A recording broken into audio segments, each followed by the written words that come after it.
मंगल Dhillon channel एक ऐसा channel जो आपका जीवन बदल सकता है, जैसे अब तक बहुतों का जीवन बदल चुका है। मंगल ढिल्लोन चैनल।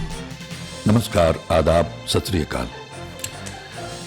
दोस्तों, बहुत सारे मित्रों ने बहुत बार हमसे ये पूछने का प्रयास किया कि उनके सर पे कर्ज है, बीमारी है, क्या करें, कहीं से इनकम नहीं आ रही है, तो कोई टोटका बताएं, कोई नुस्खा बताएं। अब एक बहुत पॉपुलर चीज़ है, वो आप लोगों ने सुनी होगी। जिन लोगों ने नहीं सुनी है तो वो शायद मुझसे सुन के उनको पता लग जाए, ये करें। और ख़ास करके जो मुझे बताया गया, तो क्योंकि देखिए, कर भला हो भला, अंत भले का भला। हमको दूसरों का भला करना है किसी भी तरह से, और इन बातों को पकड़ भी वही पाएगा जिसके भाग्य में है, दूसरा नहीं पकड़ पाएगा। मान लो उसने सुन भी लिया तो अनुसरण नहीं कर पाएगा, और अगर अनुसरण करना भी चाहता है तो पूरी तरह से नहीं कर पाएगा। बहुत कम लोग होंगे ऐसे जिनके भाग्य में होगा, जो इस बात को ध्यान से सुनेंगे और उसको पकड़ेंगे, उसका अनुसरण करेंगे, पूरी तरह से करेंगे और उससे लाभ लेंगे। ये सारा मामला भाग्य का है, अपने नसीब का है, इसमें किसी का कोई दोष नहीं है। तो जो लोग कहते हैं कि हमारे सर पे कर्ज चढ़ गया है और बीमारी भी रहती है और कमाई नहीं होती है, कोई आमदनी नहीं हो रही है, उसका कोई हल बताएं। तो उसका हल ये मतलब बहुत प्रचलित है, आप लोगों ने जिन्होंने सुना हुआ है वो करते होंगे और करते रहिए। लेकिन जिनको नहीं मालूम है मैं उनको बता दूं, और खास करके जो ग्रहण है इसमें करके देखिए। ये चींटियां होती हैं, कीड़े, जमीन पे चींटियां, चींटे, इनके घर होते हैं, तो वो ढूंढिए जहाँ पे हों आपके। अगर घर में मतलब आंगन वगैरह है वहाँ कहीं हो, या आस पड़ोस में कहीं देखें। अब फ्लैट में रहते तो नीचे सोसाइटी में देख लें। तो उनका जो पसंदीदा चीज़ें हैं चींटियों की, मीठा उनको पसंद होता है, गुड़ है या शक्कर है। आजकल तो बड़ी जहरीली शक्कर आती है, या और तिल चौली वगैरह देते हैं। तो वो आप पता करें और वो आप उनको डालें रोज़। ये है कि अगर आप चाहते हैं कि आप ऋण मुक्त हों, अगर आप चाहते हैं कि आपके ऊपर से मुसीबत टल जाए, जो कष्ट आते रहते हैं, तो परिंदों को दाने डालें। ऐसा पुराने बुजुर्गों का कहना है। हम लोग तो बहुत अल्ट्रा मॉडर्न हो गए हैं, अभी 4 किताबें हमने पढ़ ली हैं और अब बड़े वैज्ञानिक युग वाले बने घूम रहे हैं, जो हमारा दुर्भाग्य है। मैं इस पर भी कभी चर्चा करूंगा कि विकास के नाम पे हमने कितनी बड़ी तबाही की है। अब कोई भी चीज़ उठा के देख लें, तरक्की के नाम पे उसके साथ तबाही जुड़ी हुई है, बीमारियां जुड़ी हुई हैं, कैंसर जुड़ा हुआ है, मतलब टोटल तबाही। और हम लगभग दहाने पे खड़े हैं मुकम्मल तबाही के। ये हमारा जो अंधी दौड़ है, हमारी जो हमारा लालच है इंसान का, उसकी वजह से हम यहाँ पहुँचे हैं। तो परिंदों को चोगा डालें, दाना डालें, जो उनको पसंद है, जितना भी डाल सकते हैं, जहाँ भी कहीं आप देखें डाल दें, वो अपने आप ढूंढ लेते हैं। और तो आपका कष्ट कट सकता है, उससे आपका कर्ज उतरेगा। जो चींटियों को आप डालते रहेंगे, उनका मन पसंद पता कर लें। पुराने लोगों को पता होता है, मीठा वैसे उनको ज़्यादा पसंद होता है, दाना छोटा दाना, कुछ ऐसा जो नरम हो, ज़्यादा सख्त ना हो। अगर आप चाहते हैं कि आपको धन आना शुरू हो, ये सब पुराने लोगों के बताए हुए, बुजुर्गों के बताए हुए नुस्खे हैं। तो आप पानी में, तालाब में या बहते हुए पानी में आटे की छोटी छोटी गोलियां बना के डालें, मछलियों को डालें। ये 3-4 चीजें, यानी चींटियों को डालें, परिंदों को डालें और मछलियों को डालें। इससे ये 3-4 चीजें से आपको कहीं से रास्ता खुलेगा। अब देखिए, रास्ता ऐसा नहीं कि आप ऐसा करेंगे तो आप टाटा बिरला बन जाएंगे, बहुत धनाढ़ हो जाएंगे, या आपका कष्ट एकदम चला जाएगा, या आपका कर्ज एकदम उतर जाएगा।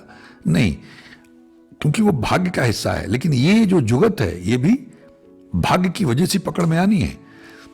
तो आपके भाग्य के हिसाब से आपको राहत मिलेगी। किसी को ज्यादा मिलेगी, किसी को कम मिलेगी। किसी का कर्ज काफी उतर जाएगा, किसी का थोड़ा उतर जाएगा। किसी का कष्ट, जो मान लीजिए जैसे सूली को सूल, इसके साथ साथ नाम भी जपते रहना है, क्योंकि वो अल्टीमेट पावर है, वो अल्टीमेट प्रोटेक्शन है। उसको तो छोड़ देना, ईश्वर का नाम जपते रहना, उठते बैठते माफ़ी मांगना, धन्यवाद करना, गुरबाणी को, ईश्वर के नाम को सुनना है, अल्लाह के नाम को सुनना है, रात को रिपीट पे लगा के सोना है, धन्यवाद करते रहना उसका, माफिया मांगते रहना है, प्रायश्चित करते रहना है, नाक रगड़ के माफ़ी मांगनी है। अपने घर में ही मांग लो, मैं तो मांगता हूँ, सुबह उठते ही मांगता हूँ, नाक रगड़ के मांगता हूँ, गुरुद्वारे मंदिर जाता हूँ, वहाँ भी नाक रगड़ के माफ़ी मांगता हूँ। तो आप लोग भी मांगें। तो ये तो एक बेसिक सिस्टम हो गया। अब एक और नुस्खा है कि वो गोला होता है इसका, नारियल का गोला, सूखा हुआ, उसको ठूठी भी बोलते हैं, लेकिन साबुत गोला, वो ले लें। ये मुझे हाल ही में कहीं से पता चला एक सज्जन से, तो मैंने कहा दूसरों को बताएं। तो ग्रहण के दौरान आप उस गोले में उसको ऊपर से थोड़ा सा काट लें, गिरी होती बेसिकली वो। अब बहुत सारे लोग बहुत सारी बातें पूछ लगते हैं, वो कौन सा नारियल, पूजा वाला नारियल कहाँ मिलेगा, वो जटा वाला या बिना जटा वाला, बहुत ऐसे सवाल पूछते हैं भाई। ये जिसकी ऊपर की जो स्किन भी उतर चुकी होती है और जिसकी जो स्कल है वो भी निकल चुकी होती है, उसके अंदर से जो गिरी निकलती गोला, उसको बोलते हैं। होता ना, हम लोग वो नारियल डालते हैं, खीर में डालते हैं, ऐसे खाने वाला। तो ये सूखा हुआ होता है मेवा, उसमें आता है। ये पूजा की दुकान से सामान मिलता है, वहां से मिल जाएगा आपको, वो पानी वाला नहीं। तो इसको उसमें सुराख कर लें ऊपर, इसके अंदर थोड़ा दूध डालें। ये किसी महापुरुष का बताया हुआ है कि सज्जन को बताया, उसने मुझे बता दी, मैं आप लोगों को बता रहा हूं। और वो बहुत पहुंचे हुए महापुरुष थे, बहुत बड़ी हस्ती थे। दूध डाल लें, शक्कर जो आती है वो बूरा, यानी मीठा। अगर आपको रुआवजा मिल जाए, यानी वो बेसिकली चाशनी जैसी होती है, वो उसमें डाल दें आप। तो उसको डाल के, मीठा डाल के उसको भर लें तकरीबन। उसके बाद वो ढक्कन सा उसके ऊपर रख दें और उसमें सिर्फ एक सुराख कर दें पतला, जैसे चींटियों की होती है ना, पतली सी सुराख होती है, इसमें घुस जाती है, उसको खुड बोलते हैं पंजाबी में। तो एक छोटा सा उसमें सुराख करके, तो इसको ढक्कन को रख दें उसके ऊपर, और उस ढक्कन में ही सुराख कर लें। ढक्कन इसलिए कि आपने उसमें दूध डालना है, शक्कर डालनी है, या आपने उसमें ये क्या कहते हैं, रुआवजा या कोई सिरप टाइप जो मीठा है वो उसके अंदर डाल दिया। तो वो ज़्यादा पतला मत करें। जब शक्कर उसमें आप डालेंगे तो शक्कर इतनी डाल दें, दूध मतलब थोड़ा सा डालें, थोड़ा सा दूध और थोड़ा सा वो सिरप और ये शक्कर डाल दें। तो इतना मतलब गाढ़ा हो कि चींटी उसमें डूब के मरे नहीं, या चींटा वो आराम से उसके ऊपर जाके खा सके। ये उसके अंदर डाल के आप उसको उसमें गाड़ दें ज़मीन में, जहाँ चींटियाँ वगैरह इनकी बिलें होती हैं, जहाँ ये रहते हैं, वहाँ गाड़ दें उसको।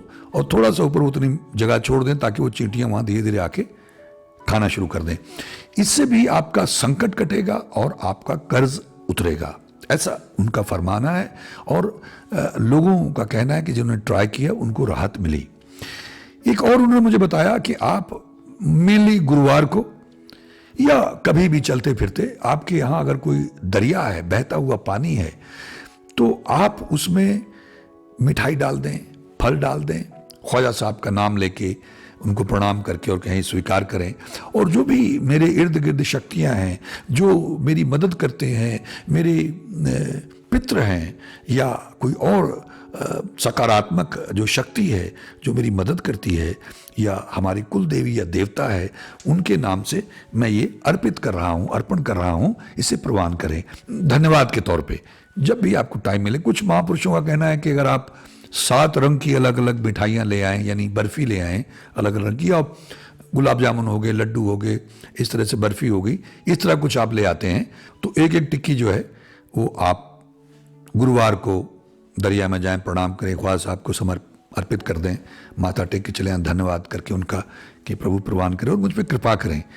तो ये छोटी छोटी चीज़ें हैं। चलते फिरते कभी फल, उन्होंने बताया था कि उनके गुरुजी कहते थे कि जैसे केला ले लिया आपने, उस पर ख्वाजा साहब लिखें और नीचे अपना नाम लिख के 2 केले वहाँ आप प्रवाह कराएं, धन्यवाद कराओ, कहें प्रभु कृपा करें। या 2 लड्डू गए लेके और वहाँ आपने प्रवाहित कर दिए और धन्यवाद कर दिया। तो इस तरह से आपको राहत मिलेगी। देखिए, राहत तो भाग्य के हिसाब से मिलनी है, उसी मिकदार में मिलेगी, उसी अनुपात में मिलेगी, लेकिन कुछ रिलीफ मिलेगा। कुछ लोग अपने ऊपर से 7 बार भी घुमा के वहाँ डाल सकते हैं, तो उतारा भी है वो एक तरह का। लेकिन दूसरा वो भेंट करना है, तो कभी आपने उतारा कर लिया, जैसे हमने एक नारियल का बताया था, ऐसे ये। तो ये ग्रहण में अगर आप करें, जैसे वो गाड़ना है, या आप ग्रहण के दौरान वो 7 तरह की जो मिठाइयाँ हैं अगर आप पास हैं तो उनको प्रवाह कराएं। कभी आप मीठे चावल, गुड़ वाले चावल बना के, पत्तल ले लें वो पत्ते वाली, उसमें मीठे चावल रखें थोड़े से, और उसके ऊपर 2 गुलाब के फूल रखें और एक चिराग जला के उसके ऊपर छोटा, उसको पानी में प्रवाहित कर दें प्रणाम करके और फिर धन्यवाद करें कि प्रभु कृपा करें, दया करें। ये छोटी छोटी चीज़ें हैं जिनको अगर आप करते रहेंगे। मुझे हाल ही में पता चला कि सज्जन से, तो मुझे लगा मैं आप लोगों को बताऊं। और ख़ास करके जो ग्रहण के दौरान या किसी भी दिन, आप ख़ास करके गुरुवार को माना जाता है, अगर आप शाम को जाके वहाँ करते हैं, तो इसमें अगर कोई और लोग करेक्शन करना चाहें तो वहाँ लिख सकते हैं अपने कमेंट में। जिन लोगों ने किया उन्हें लाभ मिला वो भी, ताकि दूसरों को प्रोत्साहन मिले, उनको विश्वास है और वो श्रद्धा के साथ से करें, जिससे हम सबको लाभ हो। अगर आप किसी को सही रास्ता बताते हैं, महापुरुषों का फरमान है, अगर आपका शत्रु भी आपसे राय मांगने आ जाए तो आप अपनी अक्ल के मुताबिक उसको बेहतरीन राय देना, क्योंकि मैं तुझे देख रहा हूं। अगर तू उसे गलत राय देगा तो फेल हो जाएगा, पास हो जाएगा अगर शत्रु को भी तू अपनी अकल के मुताबिक सही राय देगा। तू हमको देखता है किस भावना से हम, अब मुझे पता चला कुछ चीज़ों का आज ही पता चला, कुछ का कल चला था, तो मैं आपको बताने बैठ गया।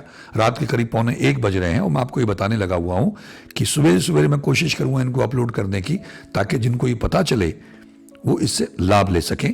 और ये अगर कर लेते हैं कम से कम वो जो सिद्ध करने वाला है, तो उससे तो निश्चित रूप से लाभ होना ही होना है। मंत्रों को, शब्दों को सिद्ध कर लेते हैं। और ये नुस्खे हैं, टोटके हैं महापुरुषों के, इनसे भी आप लाभ ले सकते हैं। मैं उम्मीद करता हूँ कुछ मित्रों की बात पकड़ में आई और वो इस प्रयोग को करेंगे, ट्राई करेंगे। और जो भी लोग इसको ट्राई करेंगे, जिनको लाभ होता है, वो अपने कमेंट्स ज़रूर दें, ताकि दूसरों को भी पता चले, वो भी इससे लाभ ले सकें। आप सबका बहुत बहुत धन्यवाद। ईश्वर हम सबका भला करे। नमस्कार, जय हिंद, जय भारत। मंगल ढिल्लोन चैनल एक ऐसा चैनल जो आपका जीवन बदल सकता है, जैसे अब तक बहुतों का जीवन बदल चुका है। मंगल ढिल्लोन चैनल।